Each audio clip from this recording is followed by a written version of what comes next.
last year, and it starts like this. Dearest Srila Prabhupada,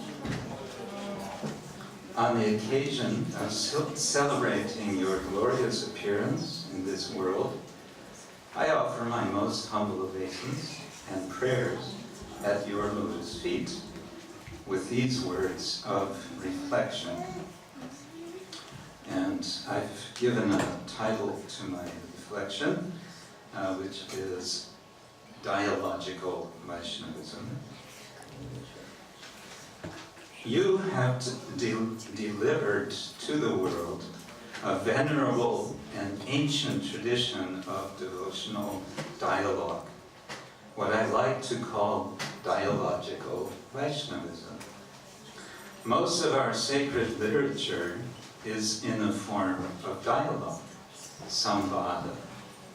Sages speak with kings throughout the Bhagavatam, and the Lord himself speaks with his dear friend Arjuna, the dialogue that comes to be known as Bhagavad Gita. Sri Chaitanya Mahaprabhu speaks with Ramananda Rai, and more recently, Bhaktivinoda Thakur fills his Vaishnava narrative catechism, Jaiva Dharma, with dialogues. In the same tradition, you welcomed numerous guests into your quarters, engaging them in dialogue on spiritual topics. I use the word with to better understand the richness of our tradition. Sages speak with kings rather than to kings. We might want to say that you, in your room conversations, spoke to your guests, instructing them, not exactly dialoguing with them. But while you were surely instructing, you were also listening, having exchanges with your guests. And, in effect, you were engaging your guests in Sankirtan, community glorification of the Supreme Lord, as spiritual dialogue.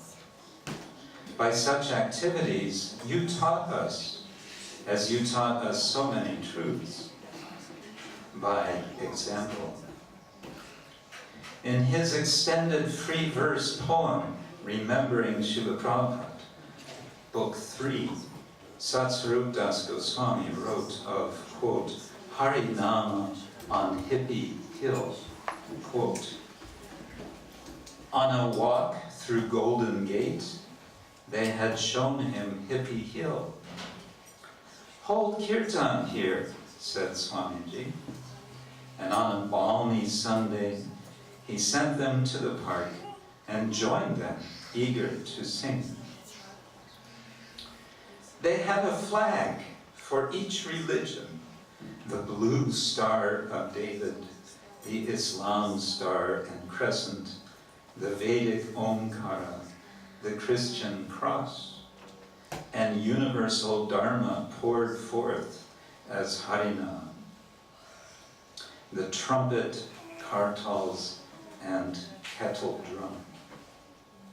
Such a spirit of universalism, that's the last line of the poem, such a spirit of universalism, of inclusivism, has driven the Sankirtan movement from its earliest beginnings in the Nagar Kirtans of Sri Chaitanya Mahaprabhu and his enthusiastic followers, to the early times of your nascent congregation in New York and San Francisco. Everyone who took part in those occasions remembered them fondly, at times wondering if present-day Vaishnava culture, after your departure, has experienced a shift in its collective disposition. Doubtless much of our nostalgia is just that, a creeping sense that something like a child's lost innocence has passed. And yet, in our enthusiasm to participate in this glorious spiritual movement, with your felt blessings, we continue to extend ourselves outward as best we can to attract anyone and everyone to come closer to the Lord, especially through chanting His holy names. I like to think of those flags carrying symbols of the various religions in that early hippie hill kirtan. What can we do to foster more of such a spirit, one that is more dialogical? Anticipating that some might think the chanting of the Hare Krishna mantra is sectarian, you once countered, quote, "But Lord Chaitanya says, it doesn't matter if you have some other bona fide name of God. You can chant that, but chant God's name." You then went on to assure your audience, quote, "Do not think this movement is trying to convert you from a Christian to a Hindu. Remain a Christian, a Jew, a Muslim. It doesn't matter," unquote. And then you invited everyone, quote, "But if you really want to perfect your life, then try to develop your dormant love for God. That is the perfection of life." I pray to remember and to serve you by doing what I can to help foster the spirit of inclusiveness that you instilled in us by your example. Despite the rumors that atheism increases in popularity, millions of people are firm in their theistic convictions. As you said during one room conversation, we, theists of all sorts, quote, "should make combined effort," unquote, to revive people's God consciousness.